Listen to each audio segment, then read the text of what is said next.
cuqbata ibnu abi mucayd ninkii la odhan jiray mushrikii quraysheed ayaa cazumad buu sameeyey waliimad waa markii maka la joogay diinta islaamku qariib ka ahayd marka cazumad markii carabtu ay fidinaysana shaksiga ugu qiimo badan magaalada make ugu sharaf badan wuxuu ahaa nebi maxamed calayhi salaatu wasalaam marka cazumaddu nebi maxamed uu ka maqan yahay waa naaqis weeyaan cazumadaasi lidaalika diyaafadii markuu u yeedhayay dacwadii dadka dacwadii buu nebiga gaadhsiiyey nebigu calayhi salaatu wasalaam isagoo ballanka ilaalinaya waxa uu noqday qofkii ugu soo horeeyey u soo gala si uu ballanka ninkaa ugu buuxiyo waana mushrik ninkaasi la soco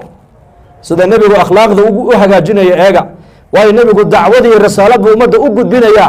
risaaladana akhlaaqda wanaagsan baa lagu gudbiyaa cibaadadana ikhlaaska wanaagsan baa lagu gudbiyaa oo cibaadada ilaahay inuu kaa aqbalo waxa u shardiga waa ikhlaas lanna cibaadada ilaahay baad uga jeedaa inuu kaaga raalli noqdo amaa risaalad markaad gudbinayso ee dacwadda ummadda aad u gudbinayso shardi waxaa waa maaragtaan xusnu lkhuluq inuu qofku dabeecadda wanaagsan inuu dabeecad wanaagsan yeesho lidaalika nebigu sal alla alay slam uu ugu soo horeeyey mujrimiintii qureysheed markay yimaadeen abujahl baa arkay markaasuu yihi warma meesha maxamed uu joogo ayaad annaka noogu yeedhay buu ka yidhi meel baad nagaga dhacday buui meel baad nagaga dhacdee annaku waan kaa dareernay waayo ninkaa dagaal baa naga dhexeeya bay idhaahdeen safaha axlaamana wa caaba aalihatana wamaata aalihadayadii buu naga ceebay uu naga dhaleeceeyey odayadeedii caqliga badnaana man wuxuu ku sheegay dadaan maskax iyo maan aan lahayn buu ku sheegay aabbayaasheedii dhintayna eelanaar buu ku sheegay ma ninkaasi maaragtaanay diinta noola yimiday annaka maaragtaanay dhulka nagu dhifatay miyaad ugu yeedhay casuumadda ma meeluu maxamed joogaad annakana noogu yeedhay waa kaa dareeraynaa markaasuu yidhi hayga dareerine maxaan yeelaa bal ii sheega waxay yidhahdeen annakoo u jeednoo arkayna maxamed hor joogso wejiga qandhufka ka tufay ku yidhahdeen waxaa nebiga sidaa loogu ihaanaysanayo waa diini ogow waa aniga iyo adiga siday risaaladu inoo soo gaari lahayd ayaa nebigeenna sidaa loogu galayaa calayhi salaatu wasalaam sidii buu sameeyey gaalkii xunaa markaas